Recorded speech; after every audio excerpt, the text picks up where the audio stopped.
In our life, our past is something that we cannot change. The present is something that we can control. But the future is where the quiche deck comes in. Learn to read your tarot cards. Get the quiche deck. Hi everybody, welcome to my channel. Oh, it is a little bit of a different view the time I'm doing this. I'm doing this like in a way what do you call this, a prediction, but you know, I used to do astrology here on this channel. I do have 3 channels. I'm in and out with the other 2, okay. But I'm always here, and it's with love. Okay, well, welcome to my channel if you're new. There's no tarot reading here. This is a prediction as Jupiter, okay, moved to its outside of its debilitation. So welcome to my channel. Before we start, of course, you're gonna be asking, is there zodiac base here? Meaning, are we gonna timestamp? Is there I will try to do it as a day progress for different zodiac if I can, but as a whole, I'm giving you what to expect, okay, as a collective prediction, okay. And then once I have the time for each of the zodiac, then I will go through each of the ascendant, and then you can also use your moon sign. For people who are new, I do practice Vedic sidereal astrology, not Western, so it will be different, okay. So without without further ado, let's start. It's a different energy when I do discuss planets. It is very exciting. Okay, so this is what we're gonna come through now. From what I see on this movement, if you guys have experienced what happened in 2020 when Jupiter was in Capricorn, it was a challenging time. Saturn was there. Also, it's its multicron sign, which means it is its own home. And then Jupiter enters its debilitation. It's supposed to cancel out the debilitation of Jupiter because Saturn is there. It's like a niche bang yoga. So it did cancel out. There was something good that we've learned from 2020. But it's a life experience. That's what we would be looking at. It's a life experience that we have endured. Okay, so of course, out of those challenges, you become stronger, right? So that is a golden, that's a golden lesson for people who manages to, to get across to 2021. Okay, so that's what happened during the time of its debilitation. There's going to be a lot of things that didn't happen that time, of course, growth.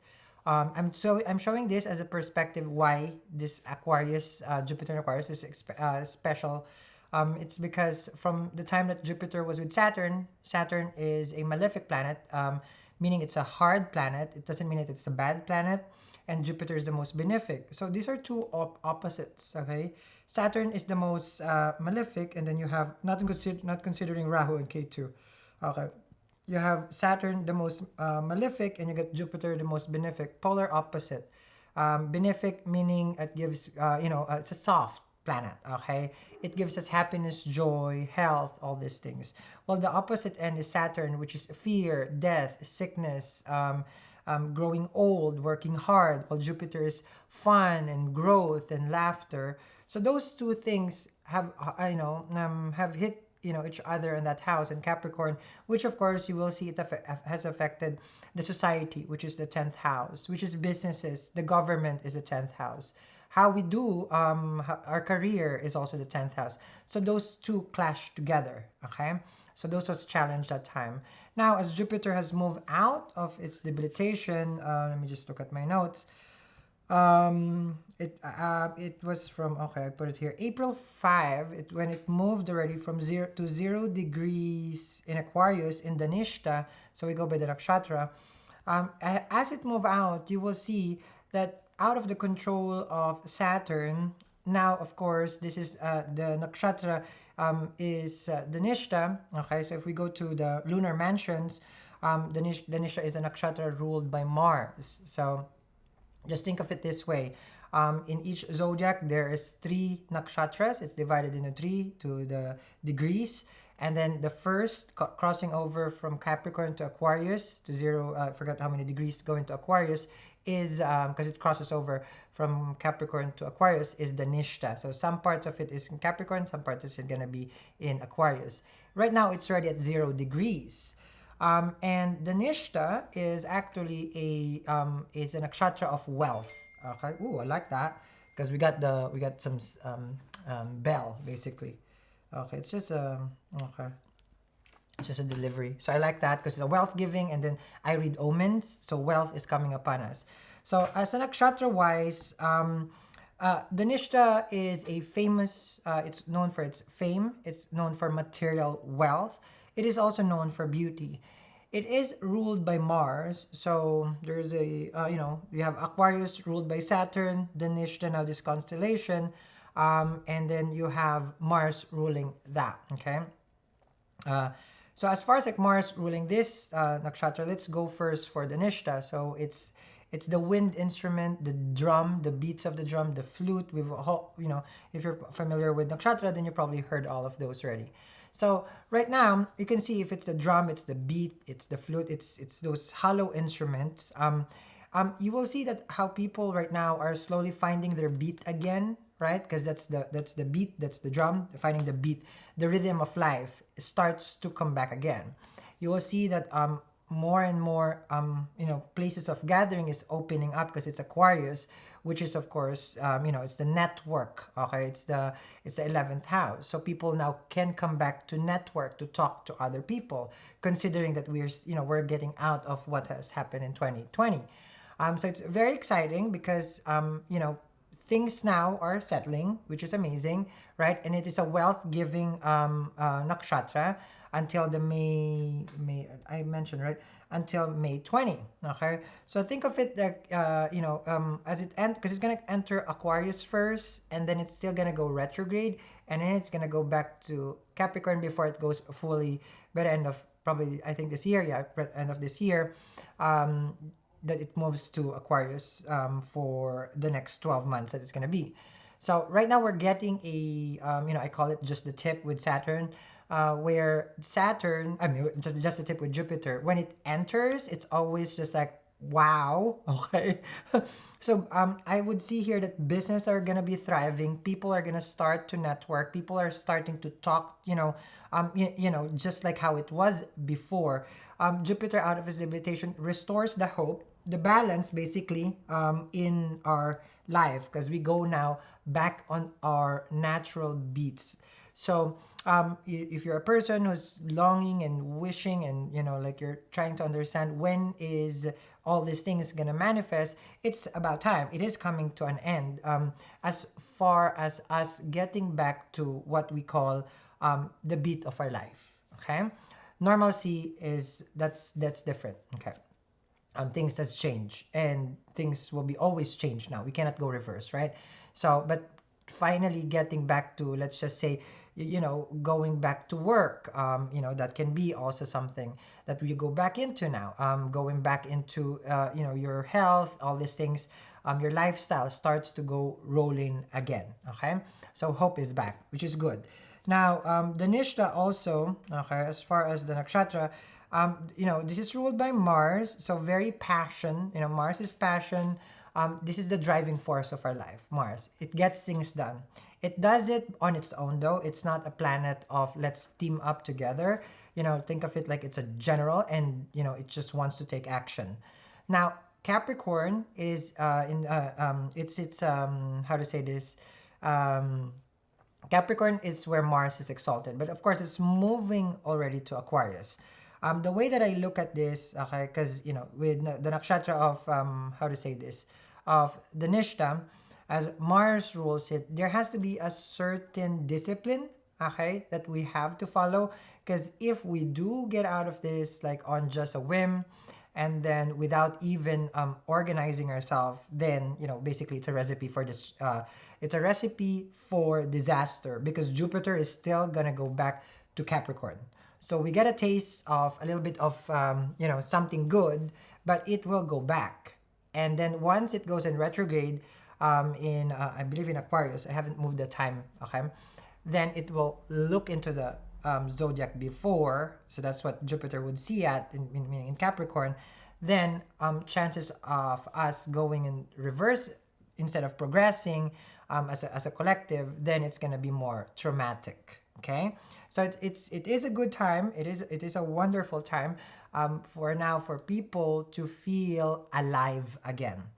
Now, I forgot to mention who is Jupiter in our life because I just keep talking about it. Okay, already with the move. Jupiter, of course, is our, let's just say, you always hear Jupiter is the guru, right? The way I have, I've seen Jupiter, it's, of course, it's a planet of expansion, wealth, abundance, all these things, right? It's the planet that makes us happy. Okay. It's a planet that makes us feel abundant. It's a planet that makes us feel good that we are alive, because it grows. It makes things grow. Okay. So this is the time where if you felt like you never had friends before, then you will have a chance again. However, the Nishta, if we go to the nakshatra, it is not favorable for marriage or any kind of union. It is not. Partnership is not. The Nisha is favorable for ceremonies, group work, music, dance, concerts, healing, fame, high-tech equipments, traveling is back also because that's also there. Creative activities, financial transactions, meditation, yoga, gardening, treating of diseases, education is back also. What else I'm seeing here? Okay, so those group work. So that's why this office back. Okay, and religious rituals also. Okay, so this is just a a glimpse. Okay, because I know people want to know, and I've been quiet in in my astrology side. Okay. Only majority of you probably know I used to do it on YouTube, but I am busy with all the other things. But I just want to share everybody such a wonderful news that it has moved and it is moving forward there, and it is even gonna be looking brighter on the coming, if it's 2021 right now, on the 2022. Yes, that is something for a lot of us to be even more excited. And I'm not even gonna go where once Jupiter goes its home in Pisces. That's another time that for us it's for us to predict, but it is a good time again. So a lot of things are coming to manifest in a good way. Okay, so I think that's it for as far as the nakshatra. I just want to hear if you're watching this and you're one of the zodiacs, then put in the comments if you want prediction based on your zodiac, then I'll do it. Because if not, you guys know, of course, I know you guys love your tarot and your oracle. Okay, and that's what you come here for. But I do more than tarot. If you guys if you guys were not part of the OGs, the original gangsta of Eat, Read, Love, I do invest myself heavily in Vedic astrology, and I do different kinds of practices that I learned from different teachers and gurus that I have come across with. Okay, so wonderful news. This is the time for us to celebrate, of course, with precaution. It will still go back, so make sure that you are responsible as your life will now start to grow as life comes back to a feeling of secure. I'm not looking at the other planets. If you guys are wondering, I'm not looking at Saturn much. I'm not looking at Rahu Ketu. I'm not looking at Venus. This is all about Jupiter for this period of time. Again, it was April 5 all the way to May 20 when it is in the Nishta nakshatra. Okay, then of course it goes moving and then moving. Okay, so if you guys want more of this, make sure you just subscribe, hit like, and then hit the bell, and I'll be uploading, but it's gonna be here and there because you guys know I'm very committed to how to say this. Right now I'm committed to my the store that I have, which is again wonderful. One thing that I forgot to mention, Mars, since it's in the Mars rules this nakshatra. Mars rules gemstones. Okay, Mars rules how to say this, gemstones, surgeries, because Mars rules blood. Mars rules, how to say this. I mean, of course, there is, I don't want to go there, but there's going to be a lot because there can be a tendency of, but there is no, Jupiter goes to Mars. It's not going to be war. I don't think so. Okay, because Mars right now is in Rahu, which is friction. It is conjunct. Okay, so hopefully, that doesn't come about. Okay, because it has a tendency to bring, destruction. All of a sudden there is going to be some sort of destruction, but let's not do that. I'm here to give everybody a wonderful prediction. Okay, there are things that I should just keep to myself. Okay, so all right, so there it is. Hope is restored, and I wish you guys have a wonderful evening. This is just a short synopsis. There's amazing Vedic astrologers on YouTube. I can go through a list, but you just type there. Everybody's contributing as a collective to share Vedic astrology, which is Jyotish to enlighten, and we're here to see the light. Basically, I'll see you guys again. Have a wonderful night or day wherever you're at. There's never been a candle that aligns your physical body to your spiritual side. Each scent corresponds to a specific chakra point. Lavender is associated with the crown. That aroma gives us a higher state of consciousness. Green tea lemongrass helps your third eye to gain clarity of thought during meditation. 7 candles, 7 scents, 7 chakras, 7 ways to balance yourself.